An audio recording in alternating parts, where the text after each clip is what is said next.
All right, everybody, welcome back to Bets and Breaks on Cards and Culture's YouTube channel. Thank you guys for being here. If you guys have not subscribed, please do so. If you guys like the content, please like, comment, share it with your friends. Let us know what we're doing right or wrong. But I'm really excited today. This episode is brought to you by Cards and Culture, which where we are. Normally I'm on the purple couch, but we are at a new look, and Bets and Breaks is taking some new form, and I'm with Abby Alonzo, so thank you so much for being here with me. Yeah, I really like this new setup. We were stoked putting it together. It's completely different, but it brings a whole different vibe to the show, and I think we can take it a little bit more seriously now that we're talking money and numbers and stuff. We've got a desk, computers. It makes sense. We look official as fuck. I love it. You guys can see here, maybe in the video, we are promoting something called a Culture Crate with Cards and Culture. We are a collectible shop here in Baton Rouge.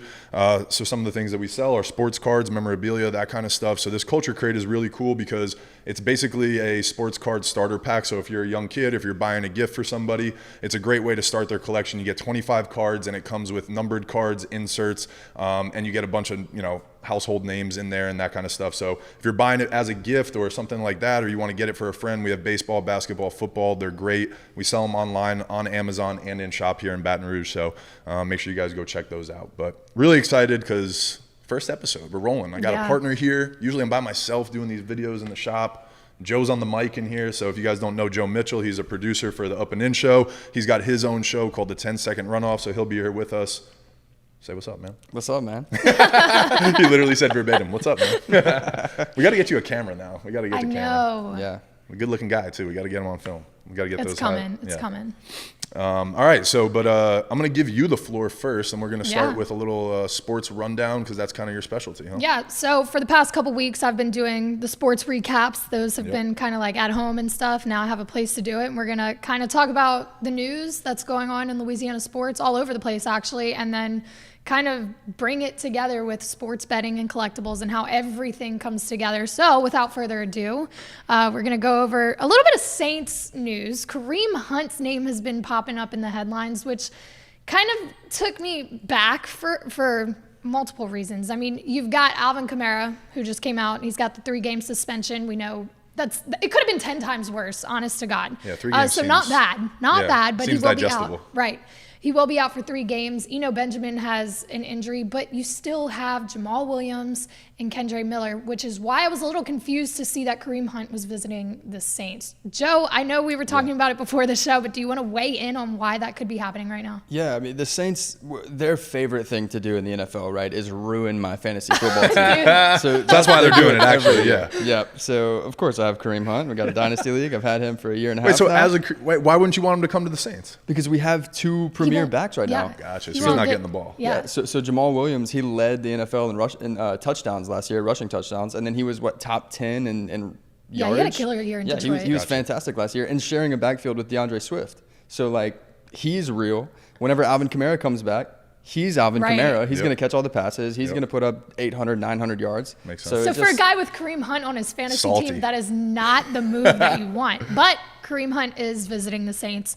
Know about it. Jontre Kirklin, who played at LSU, he then ended up with the Cardinals, got cut from the practice squad, went to the XFL, has now full circle moment signed with the New Orleans Saints. Awesome. That's somebody you've talked to before. I know we kind of talked to him a little bit, and he's going to be coming back on the show to talk to you about his story. So make sure you guys pay attention to the Up and In show. We're going to have him back on just for him to kind of tell his story full out and what that was like and how he feels about being back in Louisiana with the Saints. So he did just sign with the Saints. And then speaking of LSU football, John Emery is back in full swing. Now, look, LSU is not super loud about what they're doing. They're kind of what'd you say? Tight-lipped? You said, Joe? They're tight-lipped. And I asked him before, I'm like, dude, I haven't heard too much going on.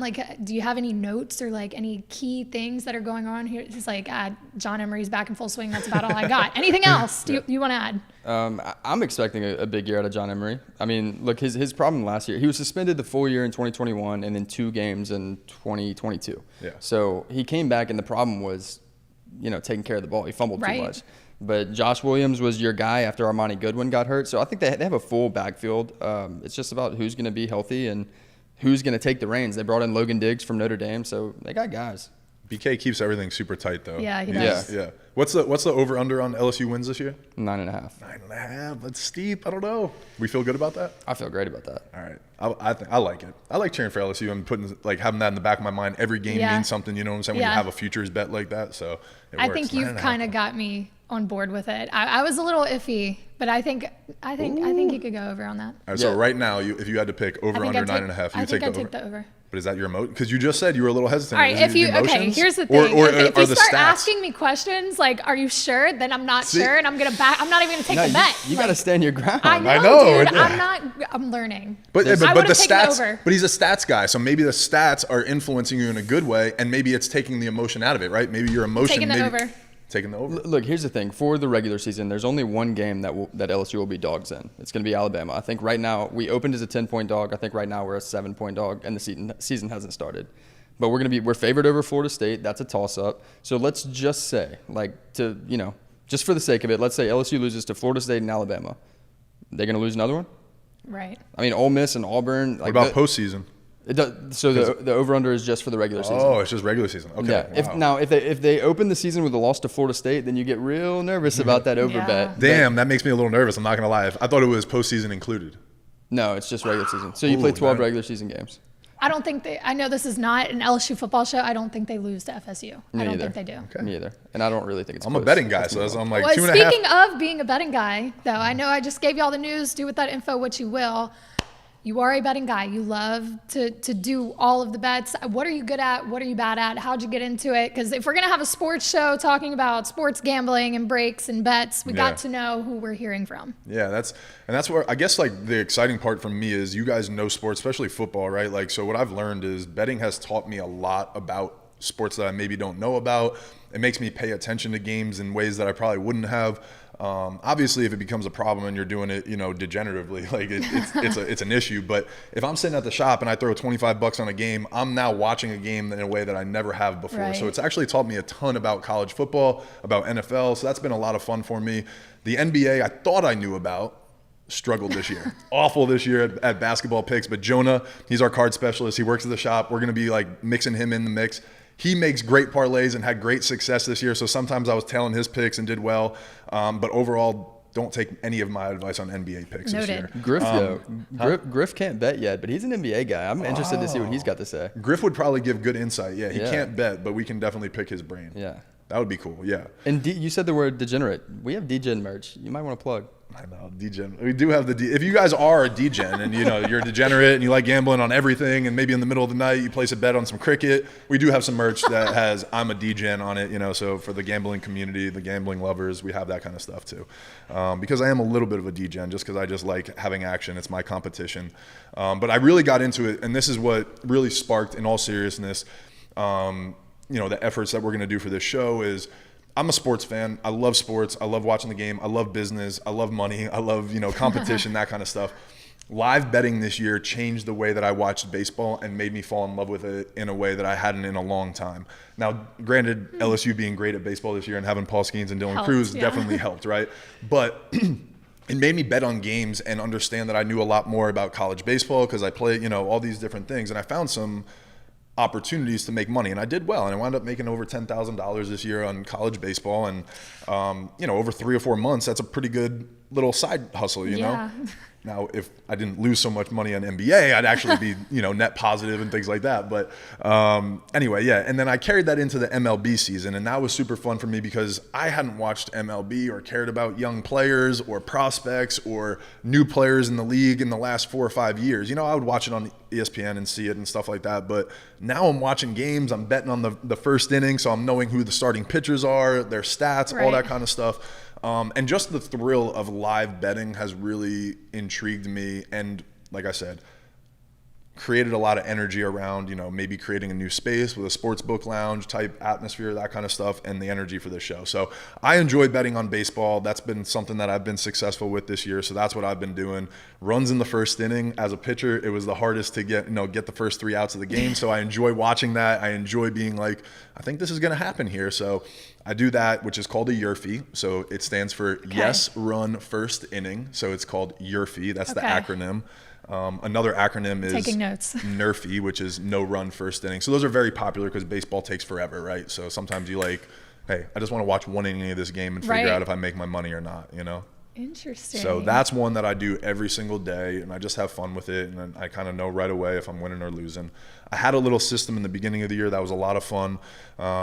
As the season has gone on, and I kind of knew this based on doing some reading, the numbers aren't as consistent, so I do more parlays now rather than I do daily picks and stuff like that, so I'll definitely be mentioning those. But something that I really enjoy too is pitcher strikeouts, right? I was a pitcher. I kind of understand the game on that sense of when a guy's probably going to have strikeouts. I can look at the stats on the opposing hitters. I can understand their metrics and their splits a little bit, at a higher level than maybe the average bettor. And so that's something I really like betting on too. So I do those ones every night.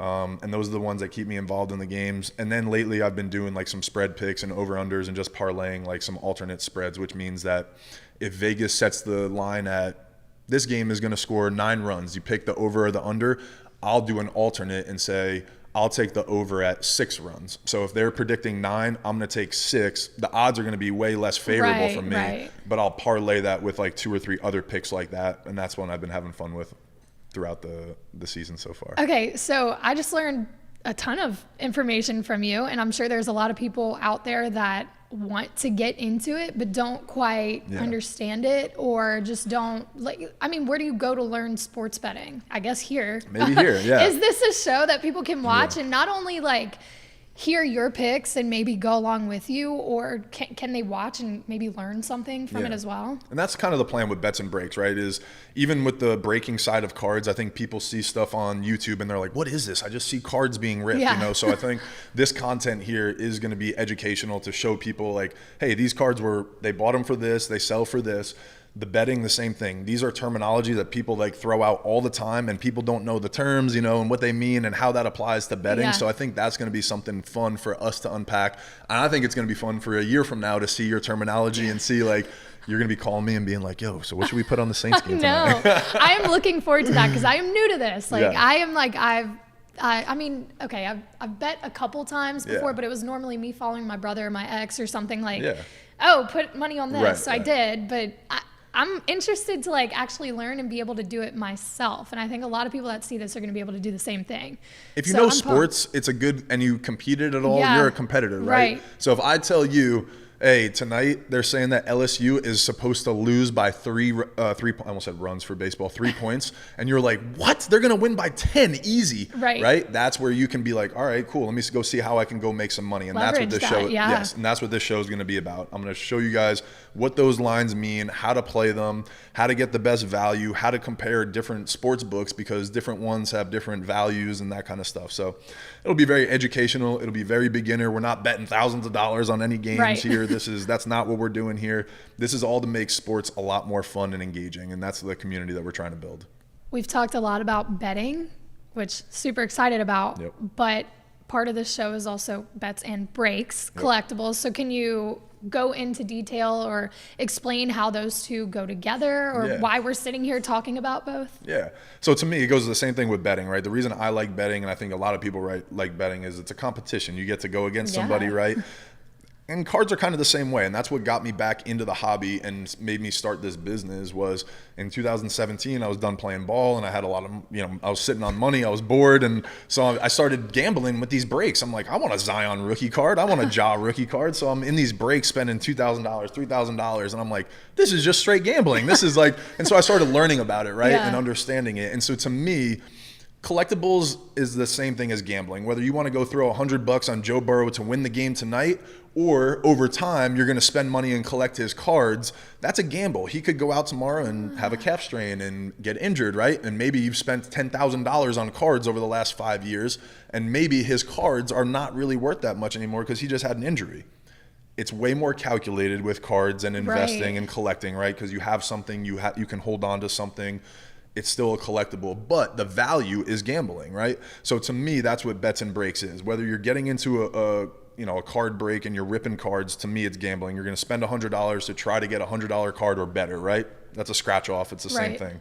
And the same thing with whether you're collecting players. It's a risk that they get hurt, they go get a DUI, they have a domestic violence issue, right? And their market tanks, they never play again. You never know, but it is gambling. And so to me, this show is all about connecting those dots and how can we, educate people, play in the space, have fun, and create a better fan experience. So that's why collectibles and gambling go hand in hand to me. I'm learning so much. It's been like 10 minutes. I'm not even kidding. I'm like amazed. I'm like, wow, my mouth has been open for probably 30 seconds. But I think it's going to suck you in, like knowing you about competition, sports, all of it. I'm a little scared for that, yeah, I know. Because I know I'm going to become addicted to the sports betting and the collectibles, and that's just what I need, right? No, they have like hotlines for that kind of stuff. You know what I'm saying? So that's good. wonderful. We won't let it get that far. We won't let it. I'm very excited to learn more. Okay, well, I'm gonna put you on the spot today. Do you have any bets you I haven't made any yet, but I was looking at the lines. So normally what I do every day is I open up the sports book and I just look at the lines. And when I say lines, Vegas or whoever the sports books are, right? They say, hey, if you want to bet tonight on the Yankees to win the game, there are lines. I'm going to use the first game. There's a game at 3:10 today. The Dodgers play the Padres, right? Yep. So the money line is win or loss. It's really simple. Who do you think is going to win the game? And there's odds based on that, right? There's a favorite and an underdog. So those are easy. Tonight, the Dodgers are actually on the road against the Padres. So if you were to bet $100, you would win $120 if you just took the money line. So that's called plus 120. Plus 120. Yep. The Padres are the favorite, so they're minus 142, which means that if you bet $100, you would only win. You would have to bet $142 to win 100. Yeah. So if you bet 100 just on 142, all you'd win is $70. Okay. So that's called juice, and basically it's the sports book's way of protecting themselves against highly favorited bets. Okay. Victor Wembanyama to go number 1 overall was minus 20,000 odds. I remember that, and I remember some guy like placing like. How much money was it? It was so much money. I think he spent. I think he placed $70,000 and he won $300. That's okay. See, that's the kind of stuff I don't understand. Like, why would you do that?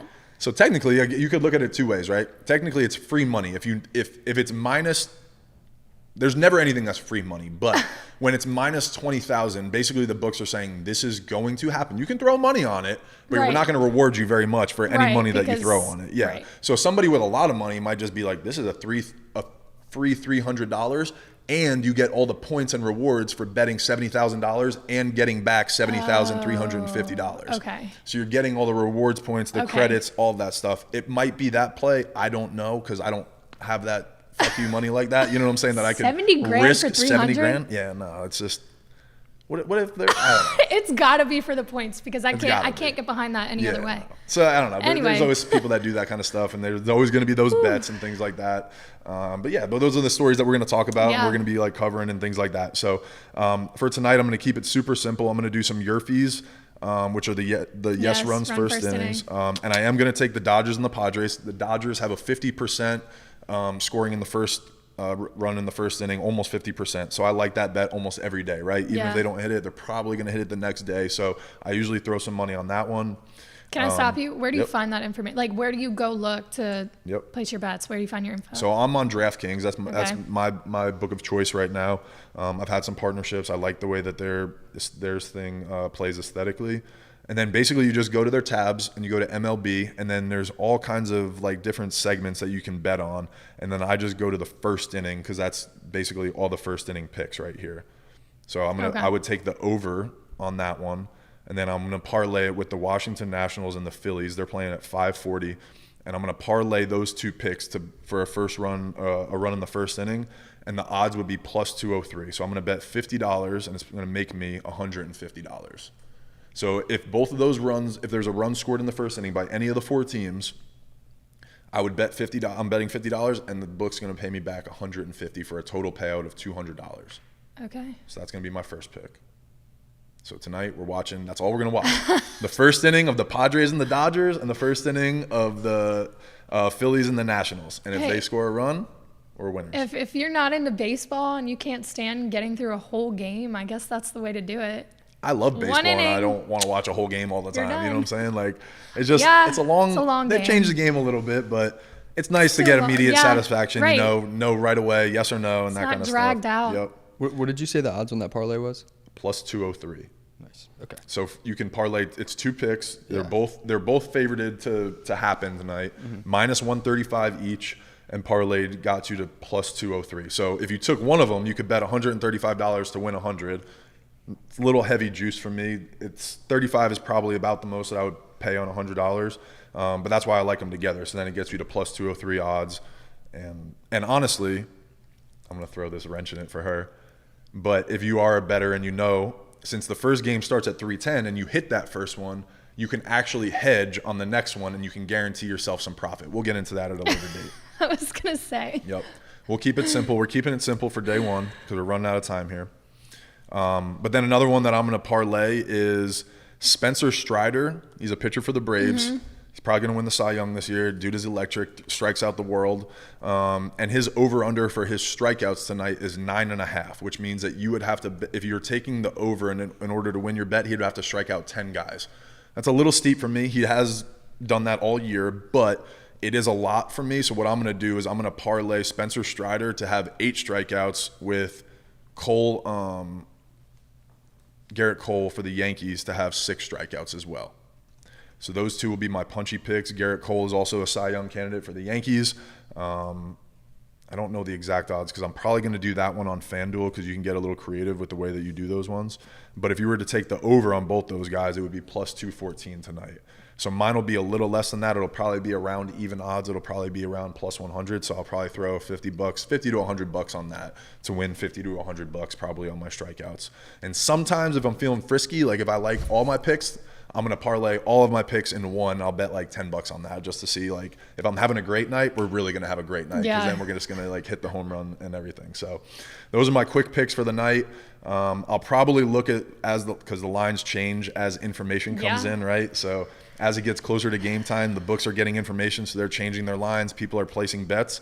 I'll probably take some over-unders on the games, and basically I'll look for advantages where I think teams are scoring a lot of runs or there's a pitcher that's been struggling a little bit, and I'll parlay those together and make a run at those. I have an idea for you. Ooh. So Rangers and A's tonight. One of the alternate lines is Rangers minus 2.5. That's plus 118. Rangers lead the league in scoring, and Yep, Ken Waldichuk, he's got a 4.85 ERA in the last several games. He hadn't made it past 5 innings. Yep. So I think that's a good one. Yep. So that basically means, so what Joe said was the Rangers are favorite, or like that bet right there, they're probably a minus 1.5 pick, but he was saying an alternate spread. So instead of taking them to win by 2, you would take them to win by 3. And he's saying that's a pretty good value bet, probably because the A's suck horrendously, and the Rangers score a lot of runs. So could be a nice matchup. I like that one too. Or what I would do in that one, just to play it safe, because sometimes I get a little nervous about run lines and wins and losses. Fuck it, take the over-under. You know what I'm saying? Like the A's are going to give up runs, the Rangers are going to score. Take the over-under on that. You know what I'm saying? So the over on the game is 9. 9. Oh, that's actually lower than what I would have thought for one of the higher offenses, and the A's give up a lot of runs. Who's pitching for the? Does it say who's pitching for the Rangers? Dane Dunning. Okay, yeah, he's having a good year. He's got under a 3 ERA, so that's what they're saying is like he's not going to give up as many runs on the Oakland side. That's the problem is the Rangers are first in the league in runs, and the A's are last. Okay, so that's where the over-under wouldn't be as good. Yeah. But that's one where I maybe would take, where I was saying is if the over-under is 9, maybe I would take 7.5 on that one and then parlay it with another game where there's 2 pitchers that have a high ERA or something like that, and that gives you favorable odds. Yeah. See, crazy. little things like it's that. A whole nother world. But those are the things that I like. This is what him and I like get along on that because like that's how I bet is the straight stats. I'm not taking it into consideration that I like this team, I like this pitcher. The numbers. Yeah, it's numbers. It's just numbers, and that's where I'm like, if I lose because the numbers were in my favor and it just didn't happen that night, that's part of gambling. Right. You chalk it up to an L. But if you do your homework, you put yourself in it's calculated risk. Yeah. Calculated risk. Calculated risk. That's what I always say. That needs to be on a shirt. I like that. Calculated risk. I feel like that would be a cool like show name too of something, like for bets. Segment. That's our betting segment. Boom. Organic. Look at that. Yeah. I love it. Sorry, I just write it down. No, you're good. Write it down. I'm writing it. Well, okay, Abby, so yeah, I was going to awesome. say not first episode, but kind of the first new episode of Bets and Breaks, and me coming on here, new setup and everything. Thoughts? Anything you want to leave everybody with? No, thank you guys. I mean, again, this is supposed to be fun, so please, when I give you guys these picks, this is not financial advice. This is not end all be all. This should be things. If you guys don't have the money, put $1 on it, or don't bet, or just watch, that kind of stuff. So just be smart with the money. That's the first and foremost. Sports gambling, I'll repeat this forever, is here to enhance the experience. You should never be having the heart racing and be sweating it out and be needing the money to hit, because then it defeats the purpose of why we do this kind of stuff. So we're trying to build a fun community here, and hopefully we'll have some good developments in the next couple months where you guys can watch us and come and join and watch with us, make some picks, and as live gambling continues to evolve, I think there'll be some really good stuff in the mix for us. What else? You want to leave anything with anybody? I'm so excited to learn. I just learned so much. Actually, after we get off here, I'm going to make you show me the picks on my app. Oh, we got her. She's hooked. I'm hooked now. She's in. Let's go. I love it. Thank you, guys. Appreciate it. Please like, subscribe, share, all that good stuff. And we'll see you tomorrow, I guess.